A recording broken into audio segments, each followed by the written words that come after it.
Right, so this is a quick response to Blue Blood Sports TV. Very prominent Deontay Wilder and Errol Spence fan.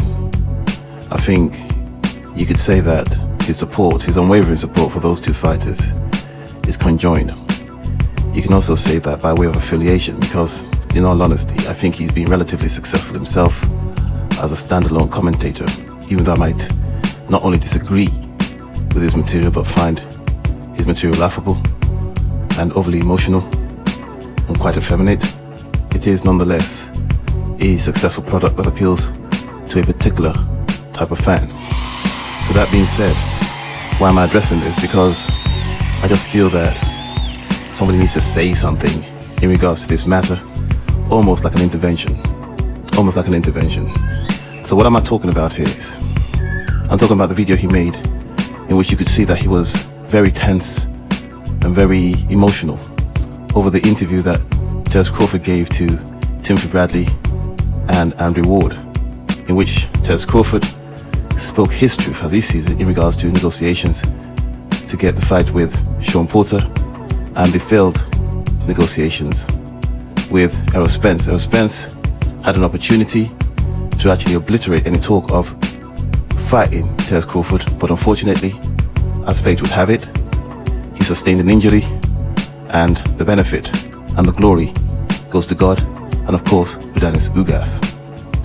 So that being the case, we have to say that it is what it is. Maybe it's justice, maybe it's fate, maybe it's whatever the fuck it is. The truth of the matter is, the guy that has elevated Udanis Ugas to a much larger status, I wouldn't say stardom, but much larger status, is now going to run for the president of his country. Errol Spence missed the opportunity to be the one who was going to retire him and make him run for president. So there are many failures, many things that have really worked against Errol Spence in terms of legacy, glory, opportunity, and money. Okay? There's no need to focus all your anger on Terence Crawford. Terence Crawford is just saying how he sees it from his negotiating standpoint. Okay? And in all honesty, most of it isn't that important anymore. What's important for you PBC fanatics, fans, sycophants, or supporters, conjoined, is the fact that you have a member of that organization fighting Terence Crawford, and as you guys are concerned, as far as you guys are concerned, I should say, it's going to be his one real fight. It's going to be the one real opponent that he's ever had, despite being undisputed and all the other stuff, moving up in weight and all that. Clarissa Shields ranks him as number 1 pound for pound on her list. Now you can dismiss that and all that. It is what it is. I don't rank him number 1 anymore. I think whether I like it or not, I have to hold my nose and say Canelo Alvarez is number 1 pound for pound. But it just goes to show you the state of boxing altogether. It is what it is. Clarissa Shields also put, if I'm not mistaken, Shakur Stevenson at number 6, above Teofimo Lopez. So there you go. So but here's my point. Here's the point I'm trying to make. All that other stuff, getting all emotional about who said this, who said what, is all gossip, bruh. What's important now is to see how this fight pans out. And to be honest, the argument you should be making is, why didn't they take the fight over the PBC if they really are committed to their fighters like that? Why were they willing? You're arguing that Bob Arum didn't try hard enough to get Sean Porter the fight for Terence Crawford. Why didn't PBC try harder, much harder, to get a brother over to them and actually entice the brother to stay with them? But they don't care.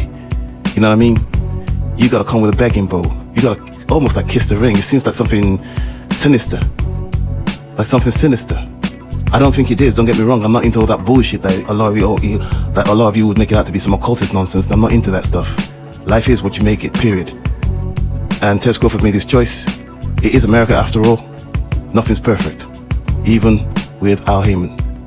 And as we can see, this is a classic case whereby you guys want to switch the argument. Oh, Terence Crawford said this about Sean Porter. Sorry, Terence Crawford said this about Errol Spence. He said this about Errol Spence. He didn't say. That's not what happened. Listen, stop getting emotional. Stop getting all upset. Stop getting your panties in the twist over nothing. The bottom line is this: the fight is happening. You should be glad. There's 2 black people who are going to have a fight. Hopefully, you guys will go out, because whether the truth of the matter is, I think you guys have an inclination to try and see that fight fails, because that's how vindictive you guys are. You're not gonna look. You can't see the woods for the trees. You're gonna hope that fight fails on ESPN. Well, whether you hope or not, most likely, it won't do great numbers. Nobody does great numbers, but you're gonna hope that the numbers are abysmal, so you can still keep on banging that drum for Errol Spence. And Errol Spence has his own trials and tribulations right now. He has his own trials and tribulations that he's got to deal with. He lost so much by not getting that fight, and you have to ask yourself why. You know what I'm saying? You have to ask. The same thing applies to Deontay Wilder. I'd be surprised if he wins. You know what I'm saying? I want him to win, to be honest, against Tyson Fury, because I can't stand Tyson Fury. I really don't like Tyson Fury, but the truth of the matter is, I'd be surprised, despite all the bullshit that Malik Scott is feeding you guys, if he wins. Most likely he won't. Most likely it could end up being a draw, with Tyson Fury still holding on to the belt. In fact, that's why I'm probably going to put money on, that this fight is going to end up being a draw, no clear winner, and Tyson Fury still holds on to the belt. And you guys will scream bloody murder. Oh, you know, Deontay Wilder won. Because Deontay Wilder ain't knocking him out this time. He ain't knocking him out. He's changing the boxing style. What he wants to do is create a false sense of, he wants to create an illusion. He wants to fake it with Malik. They want to fake boxing. And then, of course, knock him out. But that guy's not stupid. If I can see it, I'm pretty certain he can. So that being said, you need to calm the fuck down, man. Oh, yeah, oh. I saw you getting all aggy. And I'm reading the comments. I wanted to see you read the comments. The comments were just like, oh yeah, you need to send this to Bernie. Oh, this and that. Listen, you got your support. It is what it is. But this is like at least some pushback. At least some pushback. It is what it is, man.